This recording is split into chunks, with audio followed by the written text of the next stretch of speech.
Welcome to the Focal Point Podcast. I'm your host, Tony Riggs. Here I take a deep dive into my personal interests of the hidden craftsmanship, philosophies, and passions behind society's talent.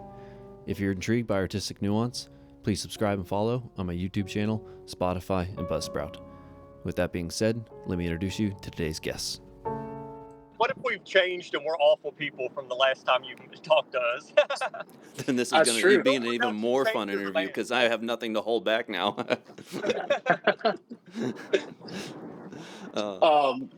End of Another Time is it's going. So like we were hoping to start filming again back in February, but what we were running into was just availability of crew and cast together because things were getting busy. And so right now we're looking at May to start production again. And basically sorry, I got a lot of wind noise. Yeah, I'm getting a little bit from my car. Yeah, a little bit. Don't worry, I'm gonna find somewhere to park. Actually, sorry about that. That's another scene from his car. That's another scene from the movie, by the way. Somebody parking in a car. Sorry, Dylan. Yeah, I was like, hi. I was like, that's a lot of noise in my ear. I can't hear myself now. It was fine in the beginning, and then it started picking up a little bit. Yeah, it's just supposed to be the road he's on specifically. We're picking up again in May, starting to shoot the next chapter. We're figuring out which chapters. So our film is broken up into chapters following different characters, which is kind of the unique thing that we're doing. So essentially, like over the course of like he breaks up some of his films into parts. Sometimes, yeah. So each chapter has a perspective change to a new character's perspective. And then in the last chapter, they all combine and it becomes an ensemble. So we've already filmed chapter 1, which is the character Will, and he's known as the realist. And so we're kind of working around the schedules of all of the actors for each chapter on when they're available. So actually the next thing we're filming is chapter 3, because the availability for our chapter 3 cast is more, available to work in May than our chapter 2 cast. Because there's crossover between the chapters and the characters all cross over with each other, but then there are particular characters that are not in particular chapters, that are in the broader film. So we're actually, part 3 is what we're up to next. We're in the middle of, I was on the phone with my producer Erica last night, and we were figuring out the final dates to send out to crew and casts that we're actually set to film. Okay. So that's where we're at with End of Another Time, is that we're getting ready to start filming again. So for your schedule, have you been doing you've been aiming for just weekends, or have you been able to find little nooks and crannies within a week, particularly just to be able to film? Because you don't need everyone, I would imagine, for each scene. Sometimes you can squeeze other people in. Has that been much of a problem, or? It's yes and. It's both. It's kind of what we've been doing. The approach we've had is reaching out to our cast first and saying, hey, what are your conflicts right now? What can you absolutely not make work? And then we've been able to kind of break down availability from there and start laying out whether or not weekends work or weekdays work. Most of our cast is available almost any time, which is great.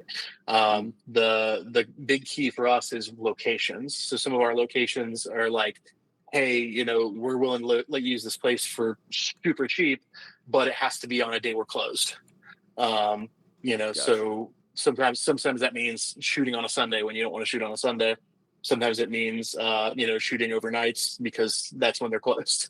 It's really just about working the availability of the location next. And so we have a few locations that are going to be weekend only locations. So this next chapter is probably going to go a lot to being mostly Saturday, Sundays. Gotcha. When it comes to once the director is in production, or even sometimes toward the late end of pre-production, you kind of start to view your script a little bit differently, especially when it comes to actually being able to apply and make it a reality. What did you notice about End of Another Time, the way you wrote it, once you started heading into actually being able to shoot the film? That's a great question. So I'm constantly tweaking and revising, and even the way I direct is a little different than some others in that I'm not married to my dialogue. So a lot of times I want my actor to find something that they can grip their claws on and just really sink into. So sometimes I'll phrase something in a way that works in my head, but the actor's just not clinging to it. And so I'm like in the moment, sometimes I'm rewriting and saying, hey, this, let's find a way that you feel this, so that we can get the most authentic performance. Mm. But as we were doing part one, I realized even as I was editing part one, there were a couple moments that I'm like, man, this is a double beat. I'm hitting the audience over the head with the same information and the same emotion, too many times in such a short amount of time. And I started cutting stuff, killing my darlings. They're like, man, we spent 5 hours on this scene, and I just realized this entire scene's redundant. Now that I see it and feel the emotional beats. And so I've actually gone back and started looking at the rest of the script, and I'm like, how many double beats do I have left in the script? Like how many, for each of these characters, am I hitting the audience over the head with this too much? And not trusting that they're going to get the point.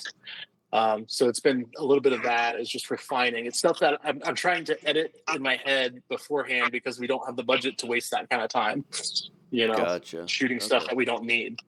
I don't mean to interrupt. When I first got into filmmaking, I was told by a good friend of mine that there were three, and this wasn't something that he actually said. It's actually, I guess, a saying in the industry. But there's the film that you write, the film that you shoot, and the film that you edit. And there's three films. But I think one thing that I've noticed is I think there's actually 5 films. There's the film you think of, the film that you write, the film you shoot, the film you edit, and then the film that's in the audience's head. So I think, what you were saying, you kind of like you kill your darlings, or, like you kind of actually get to see the location. Sometimes it's good that the script is really just there for a blueprint to kind of give you the right direction.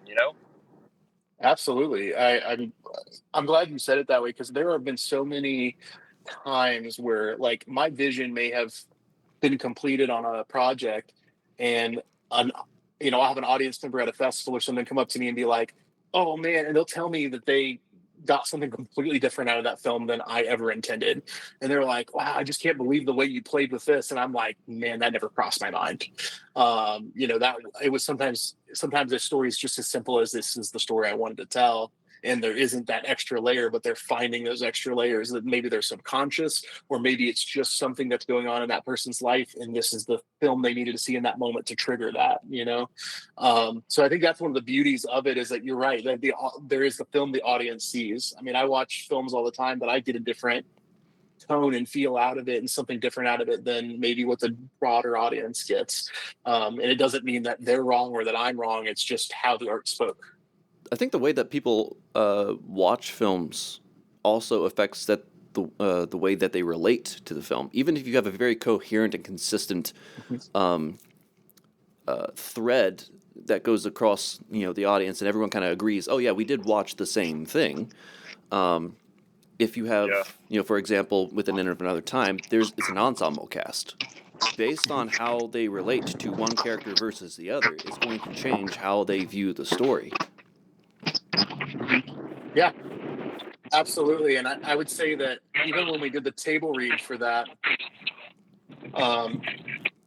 the cool part, like when we did an initial table read, like even just for feedback from friends, everybody had a different favorite character, which was really cool. Like everybody was like, oh man, I really, people were like, I really feel for Danny, or, I was weeping for Zoe. And like, there were Hey people Dylan, that I'm getting a little connected bit with all of these different feedback from you. characters.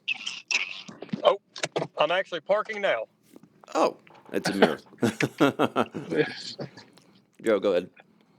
Yeah, it's okay. So everybody kind of had a different character they really loved from it. And then one of the piece of feedback I got from the initial script was that there was a particular character that nobody likes. Everybody was like, oh man, I can't stand this guy. I want to punch him in the face. Did you design it that way? No, I was. Oh, God. Okay. I did not. And funny enough, it's a character that's loosely based on me. And There you go. all the negatives about him were things I see Joe, in you myself. asshole. Yeah, it's a lot. It was a lot of self criticism, right, and a lot of self reflection, and I realized that I was afraid to give myself any likable qualities. And Hmm. that was something I learned about myself pretty quickly in the process. And so I went back to the drawing board. I'm like, here, what are the ways that I can try to make him a little more relatable to the audience and for people to understand that this is a person that's just going through a spiral. And, and he doesn't know what he wants. And that's part of his problem. Like, that's why everybody's frustrated by him because he can't figure out what he wants. Um, and Who was it that that's what said his that journey is. filmmaking was just a really expensive form of therapy? Steven Spielberg. He said, Yeah, yeah, yeah. yeah. He said it about the Fablemans. He said, it was either make this movie or go to therapy. And he said, he's like, Therapy would have it been was a cheaper. multi-million-dollar therapy session. Yeah. But no, and what's funny is I was actually talking about that with somebody the other day. Was that this film felt like a therapeutic session for me, especially shooting part one, because part one's loosely based on me, because Will is based on me, and like there were moments when we were filming that I was like, oh man, this is a different feeling than I've ever had directing something. Like it's like watching a car crash that I can't stop sometimes. Like I'm like, oh man, why is he making that mistake? Because I made that mistake. Or like, oh man, why is this guy acting like a moron? Why can't you just enjoy the moment? So that was kind of weird for me, but also kind of therapeutic and cool. So I'm really looking forward to the next couple parts because like they're less focused on like my side of the story and more focused on a lot of my friends from that era's sides of the story. So I get to explore that in a more fun way and a more nostalgic way than working through my own crap. So with your film, it's very nostalgic and it's reflective from a personal sense for you. But what about you, Dylan? Where did you write your film from? Um, it's really hard to say because, well, I mean, for one, with some of it being set in the late 70s and early 80s, I've always been really interested in that time period anyway because like when I was growing up, like I'm 28, but I mean, I grew up in a very old house with, wooden doors, pink fluffy carpet, old round wooden TVs. I played the Atari, the Nintendo, like on the TV it was either MASH, Three's Company, $6 Million Man, like it was all these older shows that would just be on reruns. So I've really just, I don't know. There's something about the time period that's always called out to me. So when I was kind of developing, the serial killer story and all that, I don't know. That was the time period that I really gravitated towards, and I think I view the film now probably. I think I view it differently, even more so than when you and I talked about it, because I think now actually being able to live in this world and mess with all these characters, it's almost like beforehand it was almost like I had an agenda. I wanted to make a film and I wanted to put my vision on the screen, but I feel like now I'm almost chasing some type of feeling, like a nostalgic feeling. And I don't know, it's kind of where the film takes shape in its own way without me having to do it. Specifically, yesterday I did some camera tests in the woods for the sheriff and deputy scene. And there was something about it. Like, I don't want to sound corny and say that there was something supernatural about it, because it's definitely not. It's just my filmmaker anxiety playing tricks on me for sure. But when I was filming the test shots with our subject in the woods, the wind was blowing and the way like the sun was coming through the trees, and it was almost like the environment was saying, hey, get ready, because when you come back, like we're going to be waiting for you. And I don't know, it feels like the film is kind of out of my control now. And it's not that I'm trying to figure out what it is, I'm just trying to figure out really how it's making me feel right now. Right. I mean, when a lot of people go into the woods, they start hearing things. That's not uncommon. Well, yeah, You ever talk it's to a Native it's American?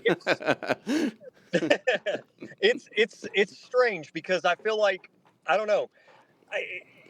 I guess to filmmakers it could be scary because your whole viewpoint's changing with your film. But for me, it's just now that I'm actually in the thick of it and stuff, I really can't think of any inspirations or anything. I just kind of I'm just telling you the feeling of what I'm feeling now, if that makes sense. I think I remember when after I read it, I think I mentioned like it feels tonally it feels similar to Gone Girl.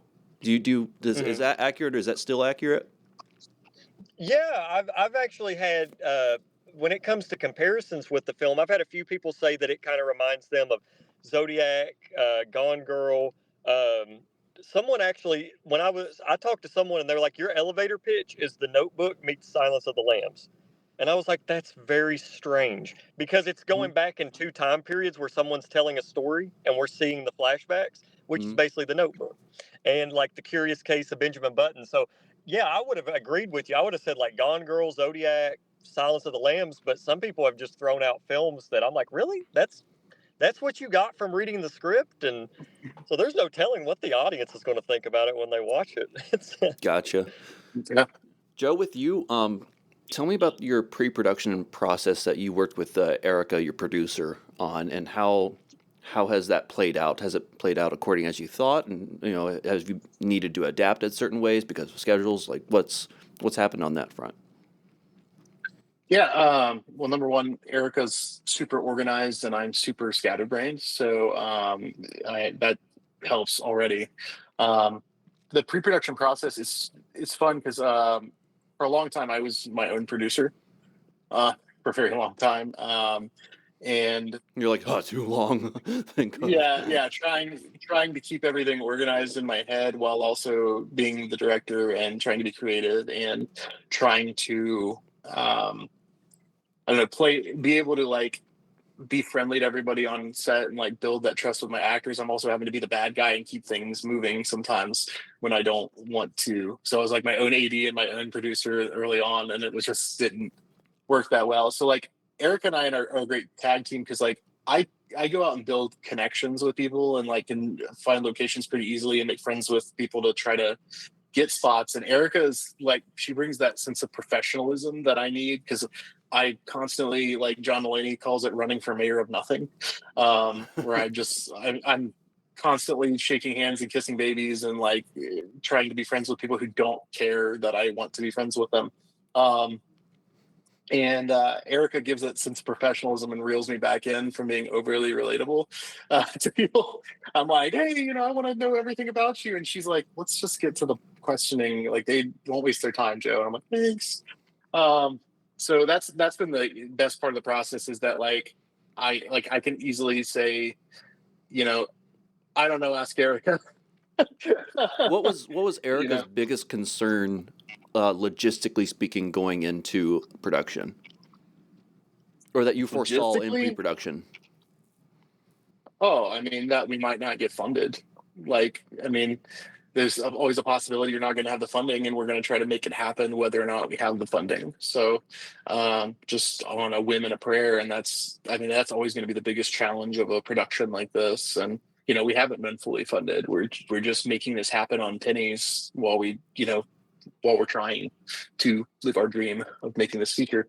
And so I think that's probably the thing that she solved the most, and I think she's so good at dealing with that in a professional manner, and helping keep me organized and being on top of me sometimes when I'm like dragging my feet on something because I'm in a creative rut, or like, oh, hey, this week's just kind of down, and she's like, no, we got to focus. Like, I Okay. need this from you, Joe. I'm like, okay. So yeah, so she's good at like driving the steering the ship or driving the stagecoach here, and keeping me on the road sometimes when I tend to get distracted. Mhm. Yeah. What about you, Dylan? Because you're in um, pre-production right now, right? Yeah, I have. Well, he's very right about the funding. That is, and that's going to be, I think, the main hurdle for a lot of filmmakers too, because we're in a position where we don't have the money to film what we want, but we don't want that to restrict us from making our art. And I think we should be encouraging filmmakers to, like, even if you don't have enough money for a location or you know or to pay someone, no, you should be encouraging filmmakers to go out there and make those connections and kiss those babies and get those locations, Sniff those because I mean, kids. yeah, because if we don't have, you know, if we don't encourage the filmmakers to make their stuff, then they're just going to move to other things like AI and all that stuff, and we don't want that. I'm kind of like, I'm a producer on Rocky Wake, but I also have two other producers that are also actors as well. So I'm doing all the location scouting and stuff, and it's funny because I have no issue finding locations for free, but I'll like meet someone and say, hey, can I use your house, or like use your mom's house or whatever. And there was one instance where I told this guy, I was like, dude, your mom's house is perfect. Can I use it? And he was like, yeah, we'll just go in there and film. And I was like, well, I really need her to like, I need to go in there and take pictures, and I need her to sign this location release form. And he was like, dude, he was like, can we just not do that? Like, can we just go in there and film? And because she just doesn't care. And I'm like, yeah, but I need this. And he's like, Dylan, she's an old woman. Just go in there with your cameras and film. And I'm like, Sometimes you okay. got to risk it for the biscuit. Yeah. Yeah. And most people, it's not that they don't care. It's just they never feel the passion the way that you do. That's Right. kind of what I've realized is they don't understand it the way that you do. Like they want to help you out, but they don't care as much as you do, if that makes sense. Hmm. Mhm. I mean, it's Oh very yeah, natural. I would say too. Like it's funny. We just filmed for winter film, so because our crew was all out for the month of February, I was like, hey, why don't we just do a winter film for fun? A couple of us got together, made one happen, and Hold on, Dylan. Are you it ends up. familiar with Winter Film? Because it's in What is that? Cincinnati. It's a it's a local film festival that happens. You're from northern Kentucky, right? But how northern are you? I'm central. I'm about an hour. I'm an hour from Cincinnati. No, okay, gotcha. Okay. Okay, so Winter Film is a competition in the month of February every year, where a bunch of Cincinnati-based filmmakers we compete for the month of February to make a short film in 28 days. We write it, shoot it, everything. It's kind of like the 48-hour film project, but like over the course of a month. So we decided to do a winter film this year. I hadn't competed in 3 years, and I ended up writing a church comedy. And I was like, but the church I go to was under construction for the month of February, and so suddenly I don't have a location. So I called up a couple pastor friends and was like, hey, do you have a location that I can make this work?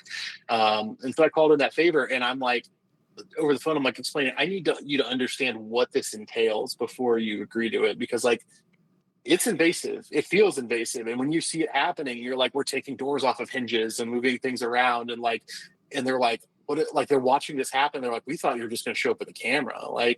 And I Hmm. was like, trying to get you to understand the process and but then everything's back together exactly how left it. If you didn't watch us film, you would have no idea that we were even there. And so there's that level of trust. They don't know what it entails. The same thing happened with, I was shooting at a barbershop for our film, The Squalor, and it's the barbershop I go to all the time. And my barber's a wonderful lady, and her and her husband were like, "Hey, yeah, well, you can use the shop." And we showed up with our crew, and suddenly, boom, there's all this equipment. There's lights hanging from the drop ceiling, and everything's all set up. And they're like, this was all set up within an hour, and suddenly our barbershop looks entirely different. And then we shoot for 2 hours, and then an hour later it's after 4 hours we're in and out, and everything's gone, and it looks exactly the same as before. And she's like, I had no idea what goes into just creating a scene. Like they got to watch, I pulled them over to I do a makeshift video village. I don't like doing a planted video village. I go on an iPad. That way I can move around the set and walk in the space with the actors. And so I'll pull over my iPad and I'll be like, I'll invite property owners and say, come watch a couple takes, watch the screen and see what we do.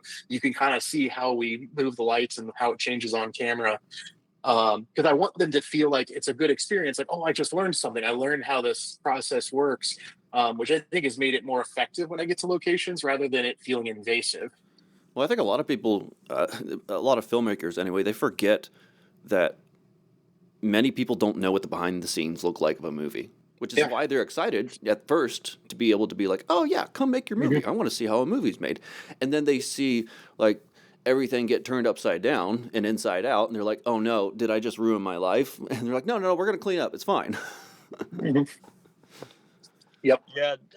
One thing I think specifically with indie filmmakers that have this problem, I don't think big budget productions do, but like filming nighttime scenes in the daytime, where I've been in a lot of situations where I'll have to put like blackout curtains over windows and all that, and it's funny because I'll show my grandma footage of stuff that I've shot, like specifically Rocky Weight, because I shot this one scene with Bernadette, who is the lady with the afro that you see in the teaser trailer.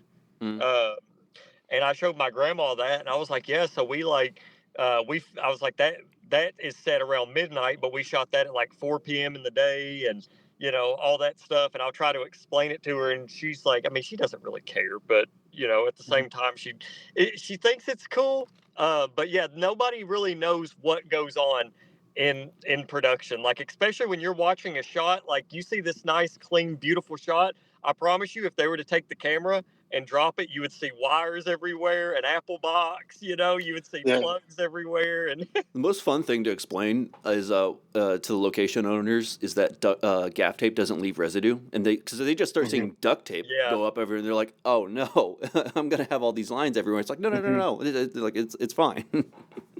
Yep. It's fine. But that's why there's a big difference between gaff tape and duct tape. So, what have conversations been like with your producers when it comes to what may or may not happen when it comes to promoting your film after it's completed? Like, what do you plan on doing with it? And our hope is distribution and streaming. We're gonna try to send it off to the festival circuit for the time being, unless we have a distributor ready to go. But we already have a few distributors interested, just based on the project announcement itself. So Is Chase Crawford one of them? I can't. I can't say anything. Okay. There are multiple. Okay. All right. It's not just Chase. Chase did mention he might be interested, but there are others as well. Gotcha. 'Cause Chase Crawford But I is. can't speak to it yet. I mean, for Dylan, Chase Crawford's one of the more well-known local producers because he does a lot of things, but he's a filmmaker that's built his own company for not just production company, but also for distribution. So he has a kind of a unique experience when it comes to that way. I've only met him like once or twice, but what about you, Dylan? And to clarify real quick, Chase did not necessarily say that Chase has told me over the years, anytime I make a feature, to call him. So, that's definitely a route we could go potentially. So, Okay. Dylan, your so serve. for Rocky Wake, so my film Pesadilla that I did, we did get distribution for that. We got a Blu-ray release, streaming release, and for Rocky Wake, we're actually so I mean, like, we've gotten emails from other distribution companies interested in the film, just saying like, hey, send it whenever you get done. We want to watch a screener.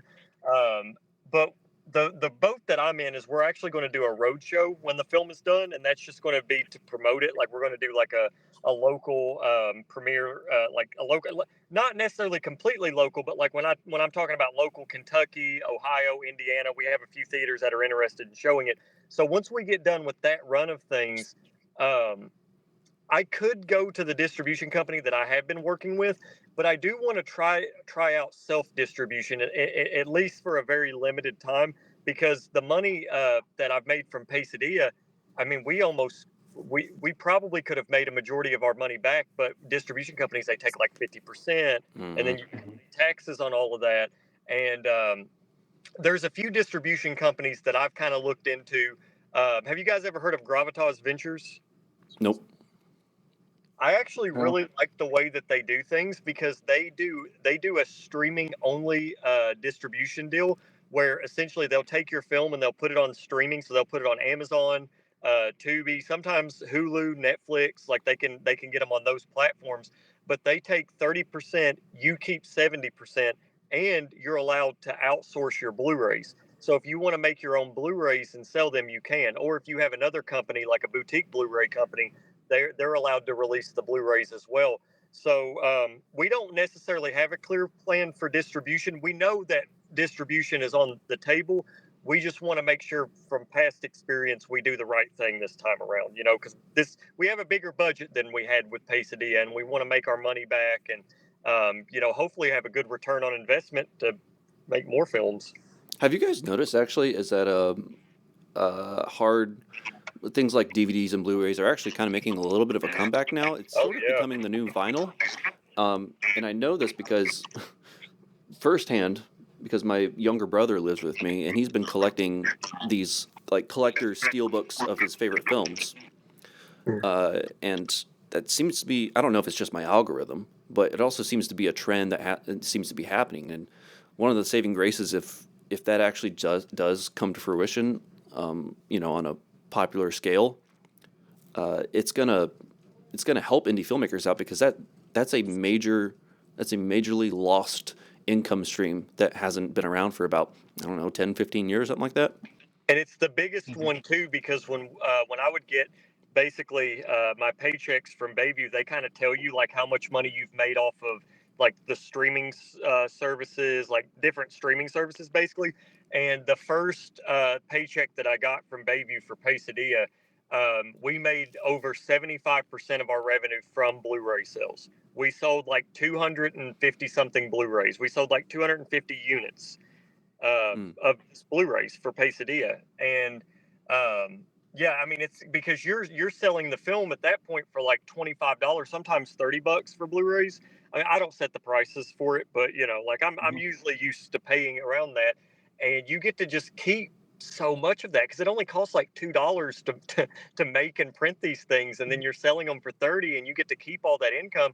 As opposed to streaming, you're really relying on royalties, and you're relying on how much of the film that they watch. Because I think certain streaming services, the way they do it is they have like certain sections where, oh, if they watch the film to this point, you get like 12 cents. If they watch the film to this point, you get like 24 cents, etc. Mm. I want to take a second and compare and contrast your guys' directing styles, because you're both writer-directors. You're not just, Joe, you've said before that, you're not necessarily married to your dialogue. You just want the most honest thing from your actors.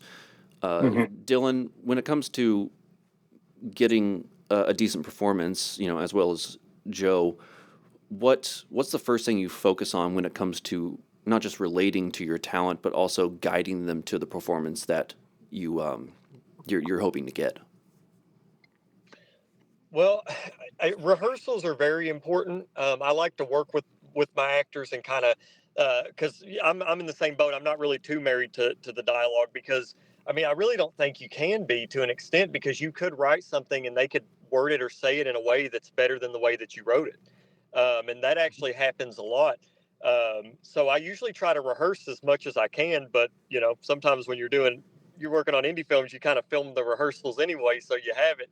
Um, but I really just try to let them know that I'm comfortable with them changing things because I'm someone that already likes to do like a bunch of takes anyway. I remember for my last feature, we had a 2-camera setup, and I ended up doing 24 takes for the same scene, and I did that for a lot of scenes. And I spoke to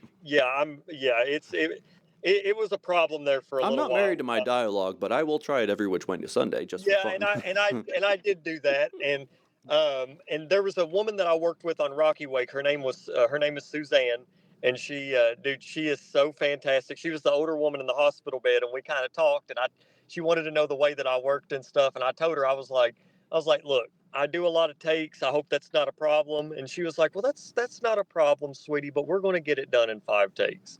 And I'm like, oh, okay. And we did too. We did. We when we shot those scenes, I was usually using the around the first, second, or third take that she would do. There was one where I did I think it was close to 15 takes, but it also involved a lot of blocking and stuff, so it wasn't necessarily her fault. It was like a lot of moving pieces going around with it.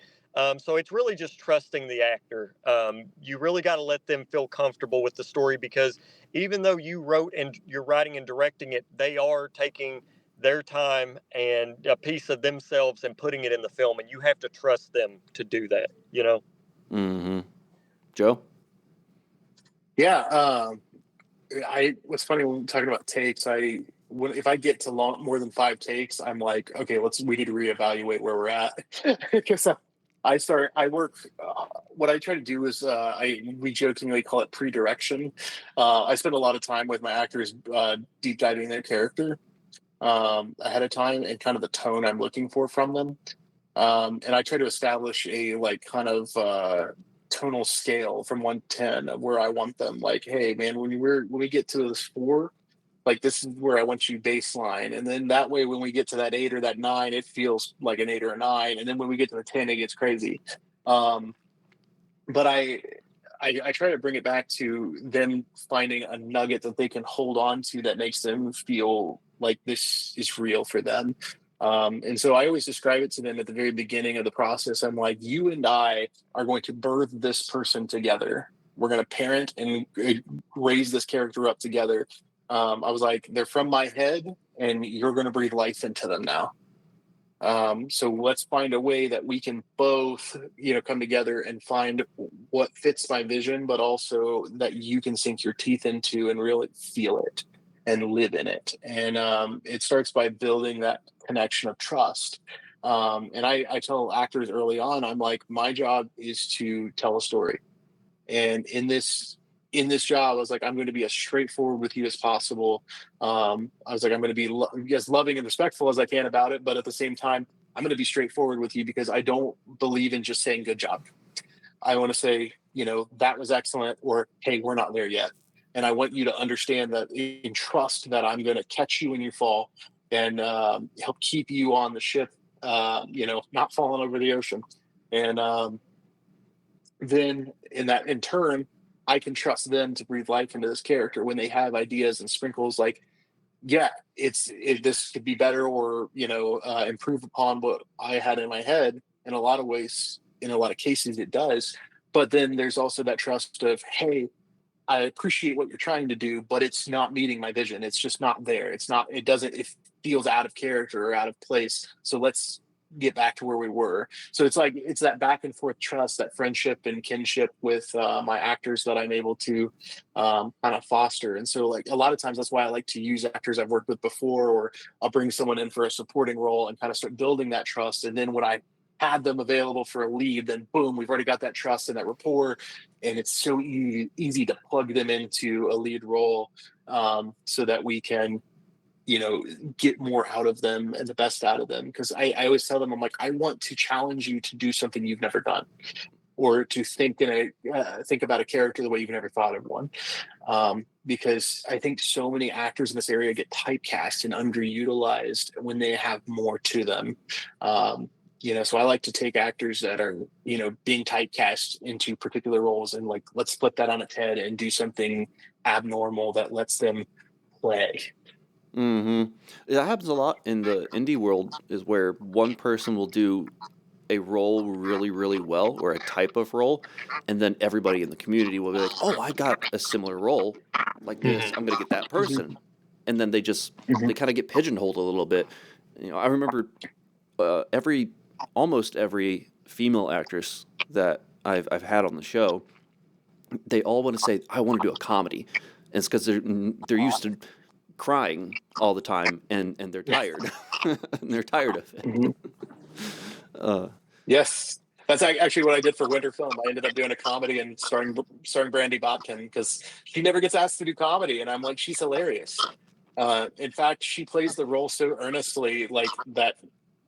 Our Winter Film, it's called Holy Crap. Um, would not work if Brandy wasn't so earnest with the way she approaches the character. have you had It's that funny. problem yet, Dylan? Well, it's funny you bring up, an actor wanting to work on a comedy or wanting to like not typecast people. I really agree with that because I mean, even when you're trying to make a film, like I met with an investor for Rocky Wake and they read the script and they liked it, but they basically told me they were like, "Well, look, your script is over 2 hours and 10 minutes long. It's not a straightforward horror film." And they even asked me, they're like, "Can you write like a slasher or a zombie, something with like a quick turnaround that we could do?" And look, I mean, it's nice to have those options and stuff. Like, yeah, I'll make this zombie film if you're going to fund it, but that's not me. I want to make a drama, Like I want to Mhm. make something that's different and something that, like I don't know, I don't want to do the same thing that everyone else is doing. I want to take those risks and um that's cool that you decided to do a comedy because a lot of people are kind of scared to do comedies because I don't want to say it's like a saying, but basically, if you're going to do a comedy, you better have like a really well-known actor or something, or an actor that's already made themselves look stupid or something like that. And I'm like, no, other people are allowed to be funny. Like other people can be Mhm. funny. Yeah. And for the record, like my comedy is from Winter Film. It's a short. That's the Winter Film short. But our feature is it's a I would say there's comedic elements, but it's more of a drama. The feature film is. So I'm in the same boat as you, though, that selling a drama over a horror film is very, very difficult. And Yeah, it I, is. so many local directors are making horror films and they're getting their features funded or even crowdfunded easily because it's easy to sell horror because it doesn't even matter if it's bad, people like it. Like if that might be part of it for them. If it like looks low quality, they're be like, oh, that's part of it. Like that's part of the fun of bad campy horror, and like there's a fan base for it. And I'm over here like I'm so bad at horror. I can't tell a horror story worth anything. My mind, like it doesn't work for me. I've tried to tell horror stories before, and I think they're my worst shorts, worst projects in general. And so I'm like, I'm just gonna do what I know, and that's what I got challenged by one of our actresses, Danielle Meyer. She's phenomenal, and she's been a good friend of mine for years. And she was like, Joe, every time you pitch an idea to me, it's all about, well, this would be able to get funded, or this people would care about this. He's like, but what I'm hearing is that you don't care about it. Yeah. She was like, you're pitching me ideas that are marketable, but you're not passionate about them. She was like, and she's like, and that's going to show through. She was like, make something you're passionate about and you care about. And so that's what I did. I wrote End of Another Time because I was like, oh, this is an era I love and people I love, and something I want people to know about. One of the actresses that we casted for Rocky Wake, Anthony, you've read the script. The actress that's playing Catherine, her husband works for Atomic Monster. He works with like James Wan, and Mm. he was actually at the Conjuring Last Rites like special premiere that they had. So I'm sitting there in a group chat with him and her, and he's like. I forget what he said, but he's like, "Yeah, I'm sitting with Osgood and James right now watching The Conjuring or whatever." And I was having a conversation with him and her basically about what even is marketable. Like, yeah, people do say that horror is marketable. Yeah, make a film that's 80 minutes, it's going to sell. But in reality, you're just putting yourself in this pool of water that everyone else is in. And like you look at something like The Brutalist, which was made for $9.6 million, 3.5 hours long, period piece, and very indie film. Like it even looks very indie, even being shot on VistaVision. But that movie, people talked about it because of its runtime. People talked about it because of its ambition. And I feel like, yeah, you can make a zombie film or a slasher film, and you might get funding a lot easier. But what about all those other zombie films and slasher films you're going to be competing against, like on Tubi and all these other Mhm. streaming services, as opposed to you making your singular vision? Say you're a filmmaker and you made a 2.5 hour long drama or comedy or something like that. Well, I feel like that has just, uh, I think you have a chance to actually get that out there as much as one of those other films, because now your film's a conversation piece in the filmmaking community. Like, oh, this crazy person made a 2.5 hour long epic in his small town. I want to watch this. Hmm. Well, I think I, There's I can't okay. wait, honestly, for. I genuinely think that, especially in today's day and age, that we're tired of short, easily consumable content, especially with social media. And I think the thing's going to be popular in the next maybe 10 years. I'm not sure if it's when it's going to happen, but longer form movies, especially the 3 hour runtime, is going to make a little bit of a comeback because I think it that's the only will. thing that's novel at this point. I Yeah. recently sat down and watched for the first time the first Godfather, and it was so refreshing to actually sit down and enjoy something that felt like a book. You know what I mean? It was Mhm. that's the only thing that I think could maybe bring the indie world a little bit more mainstream is if we actually are able to, go for those longer runtimes. Yeah, and there's nothing more heartbreaking than watching like an 80 or 90 minute long film, and appreciating it, but knowing that like you could have loved it more if it had a little bit, if it had more meat on it. I think of like Michael Cimino's Mhm. Heaven's Gate, and when he made that film, like keep in mind he was kind of crazy. Like he delivered them a 5 hour long rough cut, and they all started crying in the office. Um, but he ended up having like his film is 3.5 hours long, and it's an underrated masterpiece. I think I've went to the filming locations and stuff for it. Like it's a film that means a lot to me. But there's a 90 minute cut out there. You trimmed a 3.5 hour long film to 90 minutes. And like, how can the audience have anything to chew at that point? You know, like, sure, Hmm. it might be slow at times, or they might have to invest themselves in it, but when those credits roll, those are the films that stick with you. Oh yeah, for sure. Mm. Because it takes, especially as an adult, it takes a little bit longer, I think, to actually settle in for a movie and actually get involved if the world, even if it can grab you in the first place. And then, like for me, it takes like at least 45 minutes, generally speaking, if I'm watching a movie to just forget Mhm. that I'm watching a movie. If it can grab me like that, and then you only have 45 minutes left in or an hour left in a typical movie nowadays, so you only feel like you're watching an hour-long movie, realistically. Yeah, it's Yeah. uh, it's a weird thing because we also live in the world of miniseries as well. Which I like a good miniseries. Don't get me wrong, but if I ever see a film with like a 3 hour runtime, I just don't get scared. I'm kind of interested. I'm like, wow, what is this person trying to tell me? Hmm. Joe, I think, did you have something to say a Mm. second ago? I think I maybe cut you off. Yeah. Well, I was going to say about, um, you know, it's easy. I think it's easy for directors sometimes to get placed into plug and play or plug and direct, right? And I think that's the difference sometimes between writer directors versus just directors. Is like directing is just interpreting someone's story and interpreting somebody's vision and creating your own vision out of it. Um, but sometimes with writer directors, um, We're auteurs. there's we're auteurs. Yeah, I love. There's a reason I love watching Coen brother movies. There's a reason I love watching Damien Chazelle movies. I like they're movies that only they could have made. The reason that's why the reason Stanley Kubrick is beloved and Quentin Tarantino is beloved is because they make movies that only they could have made. And if I, one of the best, most encouraging things I ever received as a director was Johnny Catalano told me one time, he was like, Joe, he said, I love it when you play in a genre and make a movie that only you could have made in that genre. And I was like, man, that's the most encouraging thing I've ever heard, because sometimes I really question myself. I'm like, should I play in this genre? Should I not? And he's like, you're really good at playing a genre to work for a J.W. Cox film. And so, yeah, that's, where I kind of take some pride in that now. I'm like, okay, yeah, like I'm going to make a film that only I can make. And I'm okay with that. And I'm not trying to compare it to what other people are doing, because other people can't make what I make, and I can't make what other people make. Mm. Yeah, I love And that. I've tried to fall in love with that aspect of filmmaking more. Biggest tip for directors: fall in love with yourselves. That's what it Yep. is. Yeah. Real Embrace quick, the ego. I am gonna have to hop off here for this location. Um, if that's okay, I'm not trying to abandon anyone. Okay. Let me get one more final question out of you real quick. Yeah. What's the biggest lesson you've learned since I last talked to you, in the process of making the film that you're making now, that you didn't know beforehand? You can still make something very ambitious if it's simple.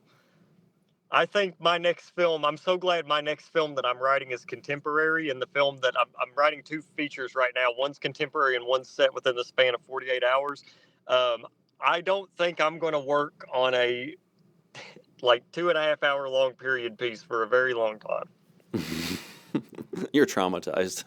I kind of am. I'm not going to lie. Okay. Well, Dylan, thanks for coming on again. It was nice to see you.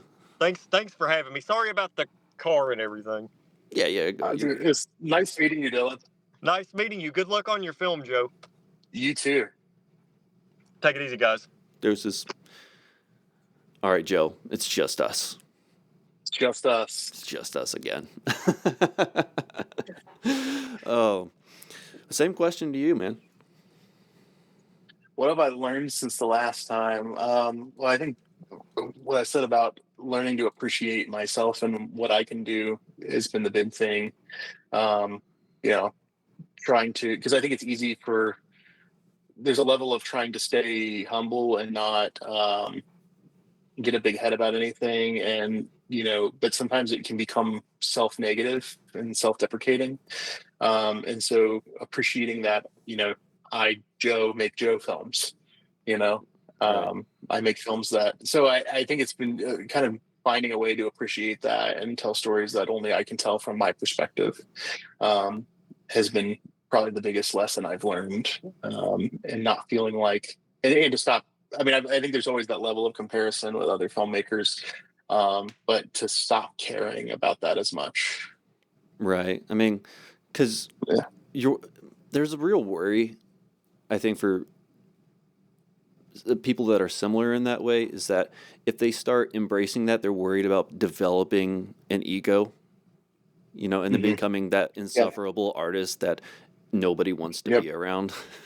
um, Yeah. Oh, and I think there's the level of, I'm trying to have a healthy ego, because I think there's a part of me that I don't respect my own films sometimes, and then because I only see the flaws, right? And mhm, but then I'll hear other people, if other people praise them, like, well, they just don't know what they're talking about.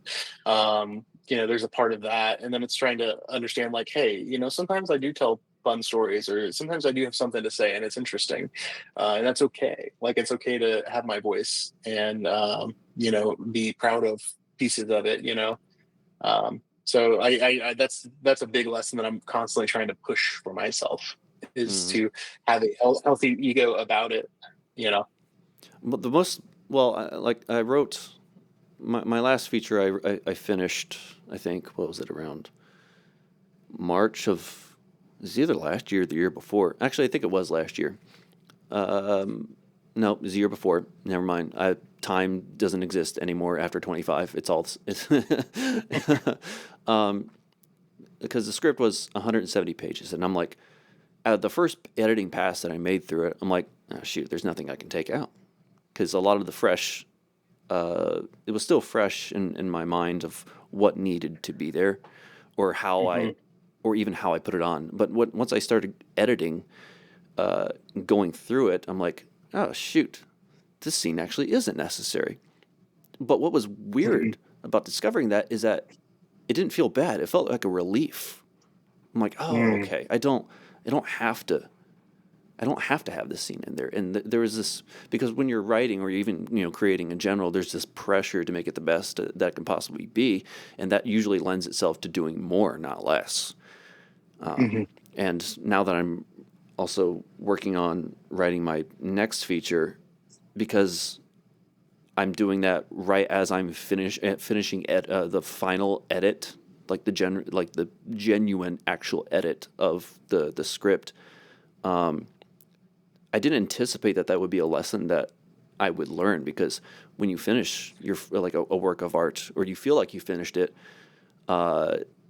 you're I'm kind of bummed out personally that like, oh shoot, there's nothing else to improve.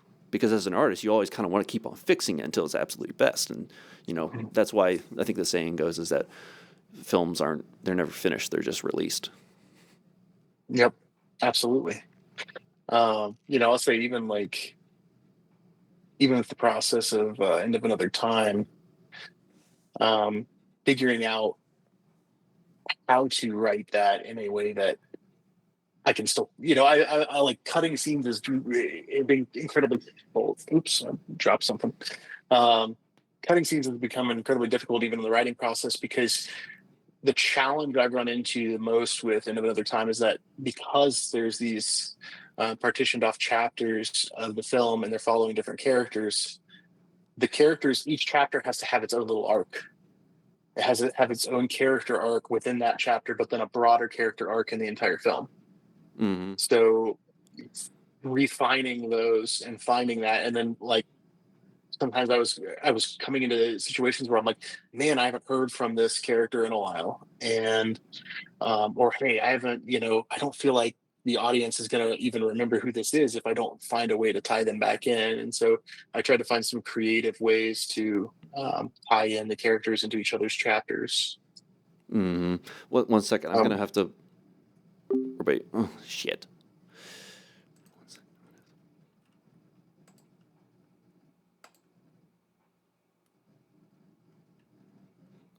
No.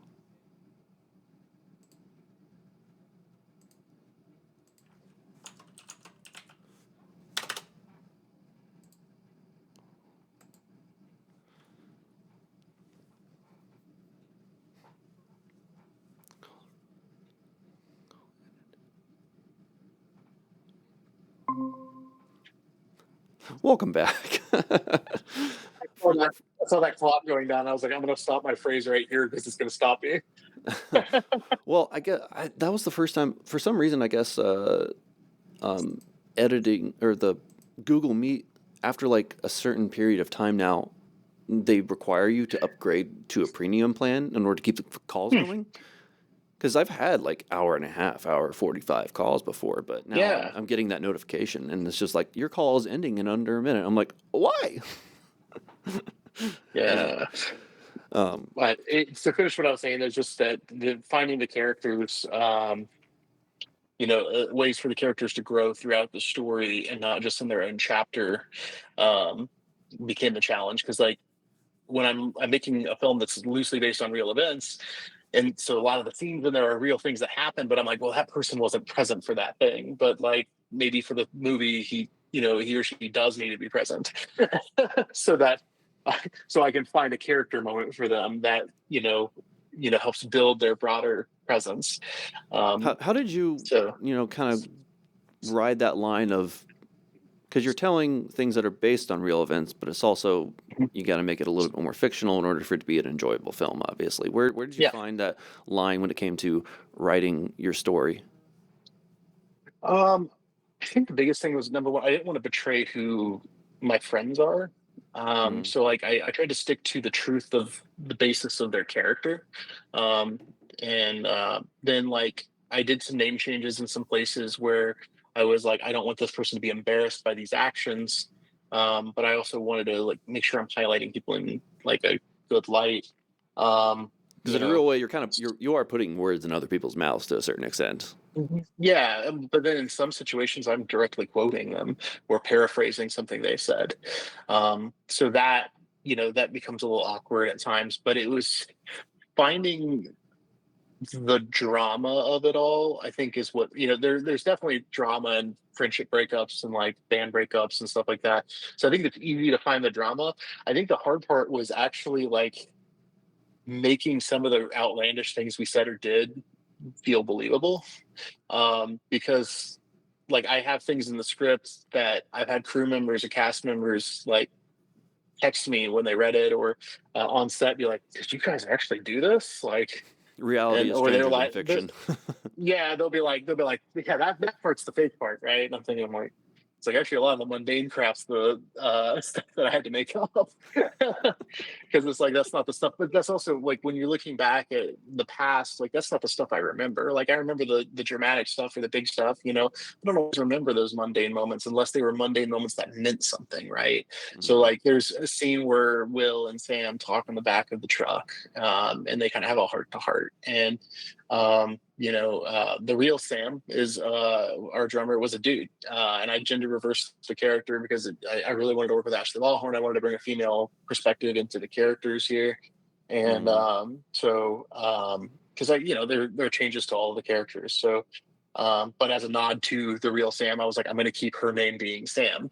Um, but Will and Sam have this heart to heart, and I when I sent the trailer of part one to my old bandmates, Sam texted me. He's like, "Man, I remember many a night, where we talked in the car, just heart to heart, and about serious stuff that was going on and how important those were, man." He said that just brought back so many memories. So that's kind of it's kind of cool to see that. And the best compliment I got in the process of writing this was my old bandmates have read the script, and Logan, who was our singer at the time, there's a character named Danny who's loosely based on Logan, and his story deviates a little bit from the real Logan, but has some real nuggets of realism from Logan's real life in there. Some really big character arc moments that happen for him for real. There wasn't as much like there's a lot of conflict between Will and Danny in the story. Logan and I didn't butt heads as much as these characters do in the story because we need to hype that up and dramatize that. But because we were good friends that could be real with each other, and in the story Right. though, it needs to be more like mom and dad are fighting. Um, but Logan read the script and he said there was a particular scene where the band is playing a prank on a group of people, like kind of it's like a character building moment between these characters, and Logan texted me. He's like, he wanted to meet for lunch, and we met for lunch. We were talking through a couple of scenes, and he was like, by the way, did we do that? Because he said, I cannot remember for the life of me ever doing that. But he said, that scene, he said, everybody responded exactly like I would have expected them to. He said, it's like, as I was reading it, I was hearing your voices, and I'm like, maybe it did happen. He said, and then he said, my wife read it, and my wife said, did you guys actually do that? And he's like, it's so specific that it feels like it had to have happened. But Mm-hmm. and I'm trying not to reveal too much about what the scene's about, but I told him, I was like, well, actually, I said, I did pull that prank with a different set of friends. And I said, but I was looking for a moment that would be both funny and entertaining for the audience, but would also build our band's character moments. And so I just said, what if I had pulled that prank with my bandmates? And I was like, I'm gonna write it how they would have responded to this prank. And he said, well, dude, you did a great job, because he said, I started having false memories about it, because I was like, maybe we did do that. He said, so that was like the greatest compliment I've ever received, that the realism in the dialogue is there, because it was pretty much exactly how we all would have reacted to that. Did you have a Even specific? Did you have a specific moment where you realized, because there's a line between, the film being a personal nostalgia trip and then being able to be enjoyed by everybody who wasn't a part of the experience. How did you strike that balance? I think that was my intent from the start. I actually didn't want to go as personal as I ended up going initially. So I pitched it to a lot of my team as a series of vignettes about like 5 musicians, and their stories all intertwine with each other after the fallout of a band. And as I was writing, I realized very quickly that I was writing all of my personal experiences. And so to make that less, a lot of the team were excited by the personal nature of it, because they said it felt real from when they were reading the script, which is cool. I love that. But then it came down to, that's where a lot of fictionalized stuff came in. I was like, okay, well, I can fictionalize some of this stuff to really add the entertainment value. And then I added a character who doesn't exist. And she is a character that kind of represents that next level, the level that all musicians are trying, or artists are trying to achieve. They're the Mm-hmm. person that's making it. There's the person, inexplicably to you, sometimes you're like, you almost put them on a pedestal, like they can do no wrong, and they've got their own crap that they're dealing with, right?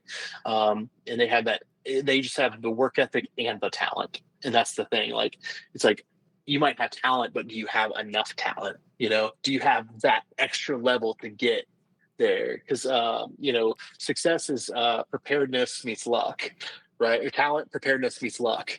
And so we kind of wanted to have a character that embodied that. So I took several mentor figures in my life and friends in my life who had just been there or had, wise, incredible things to say, and then made them into one character that's kind of this, and we've advertised her in the plot line as the lead singer of this band called Karma Bear.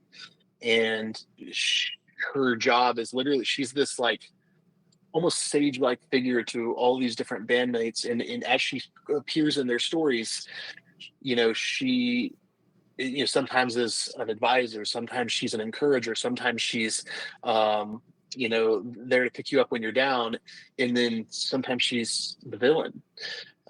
So she's kind of whatever the plot needs her to be in those moments, because to all these people, they see her as a different person. As a different perspective. And then when we get to her storyline, we kind of find out what makes her tick and where she's at, and mentally the strain of all of this. And so we get to unfold a little bit of her story. So that's kind of she was like the thing that was able to like help me keep it entertaining, in that like I could use her almost as a mythical figure in the story that represents all these bands that have made it before. Very archetypical. We reference, we reference 21 Pilots all the time, because they were a local band. They were playing shows at the same time we were playing shows back in the day, and like we crossed paths with them all the time. They were great dudes, but they were that like next level. It was hard to be friends with them because they were always working on 21 Pilots. Like, right. You couldn't be friends with, like, they don't have time. They didn't have time to make friends with people outside of their already friend circle because they were working so hard on what they were doing.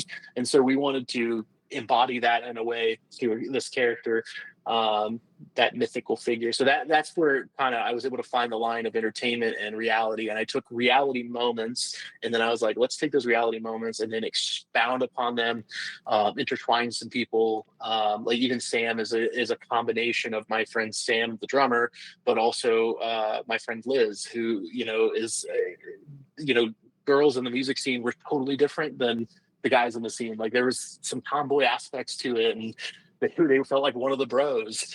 And so I wanted to encapsulate some of that. So there was a lot of like marriages of people in my life that I put into these characters, that were allowed me to make it a fictionalized version, but also keep real moments. So like to me, there's a lot of nostalgia and things that I remember, but to other people, they're going to see it as these feel fresh and new. Mm. How much left do you have to film? Oh, we still got 5 chapters. We've only filmed part 1, so we filmed like the first 20-ish minutes of the film. Like, Oh, well, okay. sorry, we've actually filmed some of part 3 already, but we filmed some of it at the same time, but for continuity. Right. But yeah, There's we've probably got flashbacks. about it's probably about, like the whole film's probably about a 2-hour movie, when it's done. And but It's we've a got lot the of first work. like 25-ish. Yeah, it's a lot of work ahead. Um, Part 3 is probably, because we've already filmed some of part 3. Part 3 is probably only going to take us about 4 days of filming in May, which is great. 5 Okay. max. So how And many days in so total then would you say you have left of filming? Like what's scheduled? 20 days of filming probably Okay. And you're for the doing whole that mostly project. on weekends or a little bit of weekday here Doing and there? it over the course of the year. So we're every couple months we're getting together for the next chapter. Is kind of the Gotcha. way it works. So like we're shooting part 3 in May, hoping to shoot part 2, go back and shoot part 2 in July, um, and late summer part 4, part 5 around this in the fall. So how did you, Kind of just working. when it came to, because you said you have a number of people looking at it for distribution potentially. When when did those conversations start, and how did they originate? Did it just start after Uh, you finished the script, or once you had a little bit filmed to be able Well, to show them? once we've announced it, we've had a few people reach out to us with potential distribution, Really? and then Okay. we have some connections through some of our producers, and um, a couple actors have gotten us connected with some people who are interested based on the concept. So that's neat. But yeah, I don't want to get too much into that on It's the okay. You can public tell record. me. Well, you can tell me once I hit stop recording. Yeah, Oh, I mean that's great, man. Honestly, I'm yeah, pretty jealous because, well, I but mean, I had we're excited. yeah. I mean, I had my short film that I released from a feature that I couldn't finish, but it was lessons learned. That's about all you can Hmm. really do. But I mean, I made it when I was a lot younger, so as you get older, you get wiser. Uh, and then, well, that's a tricky thing about when you get older and you get a little bit wiser is that sometimes the wisdom tells you not to go for it, and you have to remember that you got to be a little bit reckless deliberately. That's the ironic thing, Yep. honestly. I think that's what held me off from doing a feature for so long, is that internal wisdom of like, this is going to be incredibly hard. It's going to be really difficult to pull off on like next to no budget, and so I think that's why I held off for so long, and then I was like, I gotta do this. If I'm gonna do, like, my original goal was I wanted to do a feature before I turned 25, and then it became before 30, and now I'm 32, and I'm like, it's Yeah, time to make a okay. movie. It's time to make a feature film, not just do shorts. I learned a lot of lessons from shorts, but time to make a feature. Yeah, Um, my friends keep telling me to go get my feet wet, but like I'm in the habit of just doing a lot of writing right now, and mhm. so it's just sometimes you have to sense what season you're in and Yeah. when to break it out, and that's not always the easiest thing to do, you know. Mhm. Where do you think? Have you thought about where you're gonna go after End of Another Time gets released?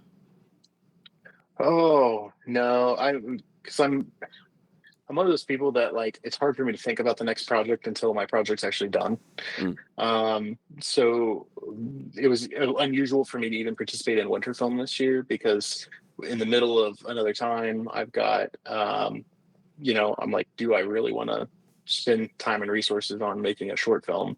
And Erica was like, I don't think you should. And I was like, yeah, but I was like, I kind of need the creative break And you because my took that whole life. personally. Yeah, I was like, well, and I my whole point with it was I was like, if I'm gonna do winter film, I'm not gonna call in any favors. We're just gonna kind of make a thing, not try to go big, not try to go all out. We're gonna keep it small and intimate because like I can't cash in favors for a short film in the middle of a feature, when I'm having to cash in every favor I've got for this feature.